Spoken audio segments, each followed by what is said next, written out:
بسم اللہ الرحمن الرحیم۔ میری یہ نعت میری زندگی کی کمائی سمجھ لیں آپ، جسے لکھنے کے بعد میں نے شاعری چھوڑ دی ہے۔ بے شمار بہت ہی خوبصورت اور بھلے لوگوں نے یہ نعت پڑھی ہے۔ بہت سے لوگوں کی خواہش تھی، اب بھی ہے، مسلسل یہ فرمائش آتی رہی کہ میں خود یہ نعت پڑھوں۔ میرے اعصاب بہت کمزور ہیں، جب اس نعت پہ بات آتی ہے نا تو میرے لیے خود پہ کنٹرول تھوڑا مشکل ہو جاتا ہے۔ تو آج میں کوشش کروں گا کہ میں یہ نعت پیش کروں اور اعصاب پہ میرا کنٹرول رہے۔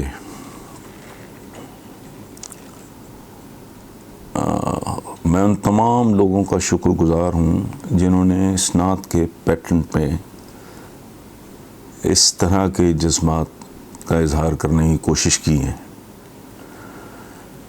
یہ نعت میں تھوڑا آپ کو پس منظر بتا دوں اتنا سا، یہ حضور کی زندگی کا، یہ آپ سمجھ لیں کہ سیرت ہے۔ یہ سلسلہ، کچھ شعر اس میں آگے پیچھے ہو گئے ہیں جن کی ترتیب میں ٹھیک کر لوں گا۔ یہ حیات طیبہ کا بیان ہے ایک طرح سے۔ اور ایک بات یہ میں عرض کروں کہ اس نعت میں شاید یہ واحد نعت ہے جس میں حضور کی تعریف کرنے کی جسارت نہیں کی گئی۔ جسارت میں اس لیے کہہ رہا ہوں کہ تعریف بندہ اس کی کرتا ہے جس کی تعریف کے وہ قابل ہو، یا وہ شخصیت ایسی ہو جس کی واقعی تعریف کی جا سکے۔ یہ جن کے لیے لکھی ہے میں نے، ان کی تعریف بیان کرنے کے لیے دنیا کی کسی زبان میں کوئی ایک لفظ بھی موجود نہیں ہے۔ نعتیہ کلام میں تعریف کی جاتی ہے، توصیف کی جاتی ہے، اظہار عقیدت ہوتا ہے، محبت ہوتا ہے۔ میرے لیے یہ ممکن تھا نہیں۔ وہ کیا بیان کر سکتا ہے آدمی کوئی؟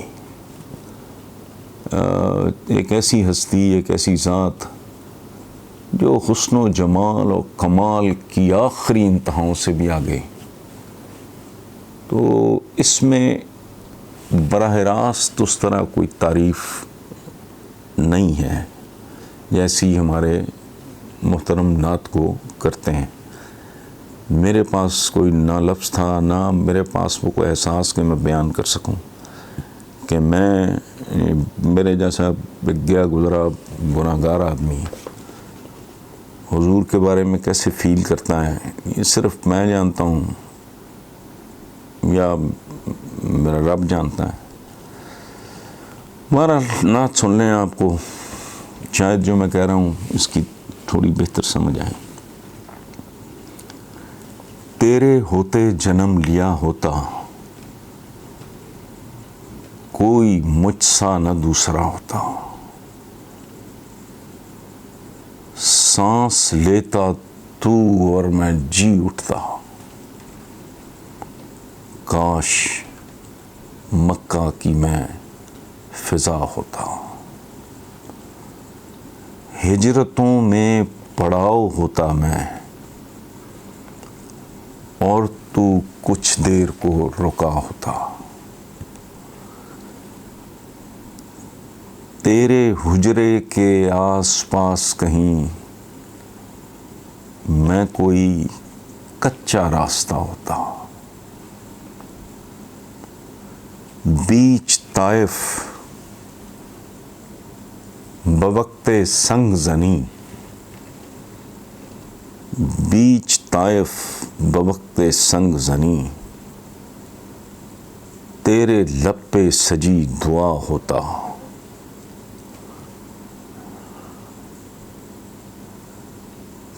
کسی غزوہ میں زخمی ہو کر میں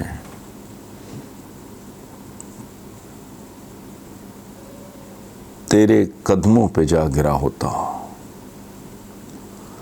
کاش احد میں شریک ہو سکتا، کاش احد میں شریک ہو سکتا، اور باقی نہ پھر بچا ہوتا۔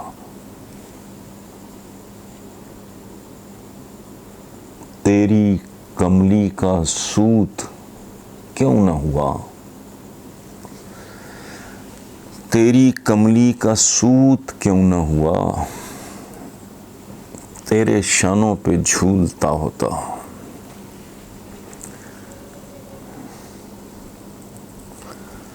چوب ہوتا میں تیری چوکھٹ کی،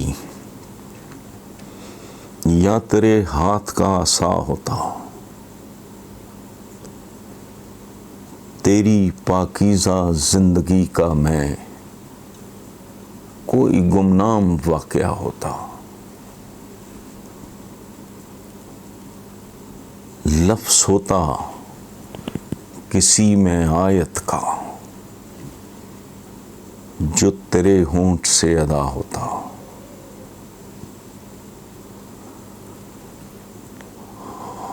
میں کوئی جنگجو عرب ہوتا، میں کوئی جنگجو عرب ہوتا،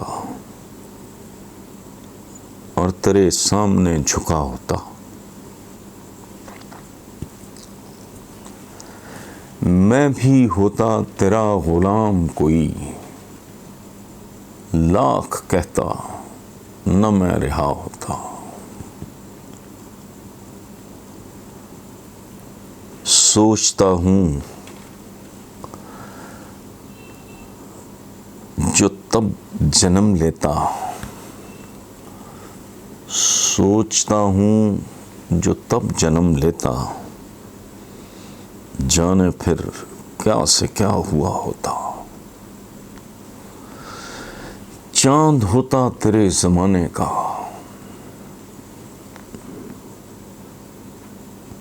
چاند ہوتا تیرے زمانے کا،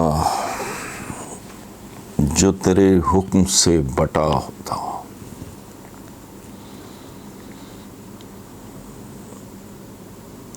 پانی ہوتا اداس چشموں کا، پانی ہوتا اداس چشموں کا،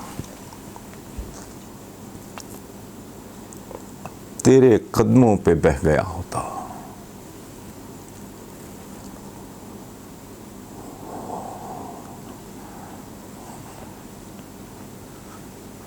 پودا ہوتا میں جلتے صحرا میں، پودا ہوتا میں جلتے صحرا میں، اور تیرے ہاتھ سے لگا ہوتا۔ تیری صحبت مجھے ملی ہوتی، میں بھی تب کتنا خوشنما ہوتا۔ مجھ پہ پڑتی جو تیری چشم کرم، مجھ پہ پڑتی جو تیری چشم کرم، آدمی کیا میں معجزہ ہوتا۔ ٹکڑا ہوتا میں ایک بادل کا،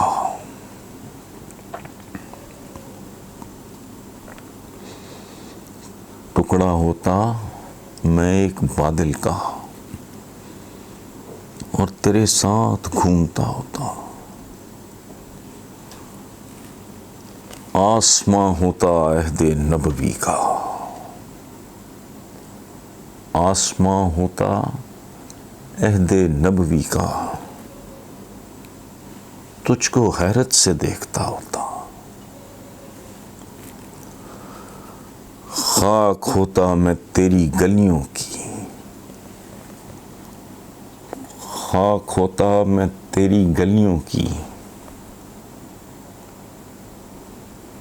اور تیرے پاؤں چومتا ہوتا.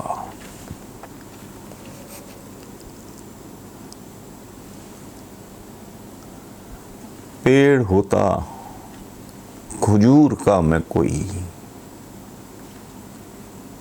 پیڑ ہوتا کھجور کا میں کوئی، جس کا پھل تو نے کھا لیا ہوتا.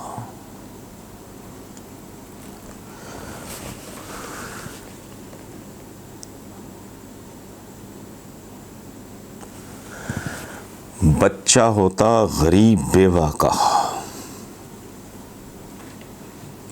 بچہ ہوتا غریب بیوہ کا، سر تیری گود میں چھپا ہوتا. رستہ ہوتا تیرے گزرنے کا، رستہ ہوتا تیرے گزرنے کا، اور تیرا رستہ دیکھتا ہوتا. بت ہی ہوتا میں خانہ کعبہ میں، بت ہی ہوتا میں خانہ کعبہ میں،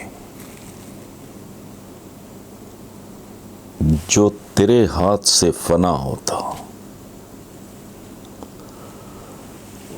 مجھ کو خالق بناتا غار حسن، مجھ کو خالق بناتا غار حسن، اور میرا نام بھی حرا ہوتا. الحمدللہ میں نے نعت 1 کو مکمل کر لی ہے. اب میرا دل چاہے گا کہ کبھی کسی وقت میں اس کے ایک ایک شعر کو تھوڑا ایکسپلین کروں کہ اس کا مطلب کیا ہے. موت کی خواہش کی اجازت نہیں ہے، تو میں جب یہ شدید خواہش میرے اندر جنم لیتی ہے کہ کاش احد میں شریک ہو سکتا اور باقی نہ پھر بچا ہوتا. تو یہ کیا ہے، یہ کیوں ہے؟ ایسے نا ایک ایک شعر کے پیچھے نا خاص طرح کی جو ایک انٹینس، ایک شدید فیلنگ ہے، وہ کم از کم میں اپنے یوتھ کے ساتھ تو شیئر کر لوں. اگر مہلت ملی اور ہمت ملی تو وہ انشاءاللہ پھر کبھی اس پہ بھی بات کر لیں گے. بہت مہربانی آپ.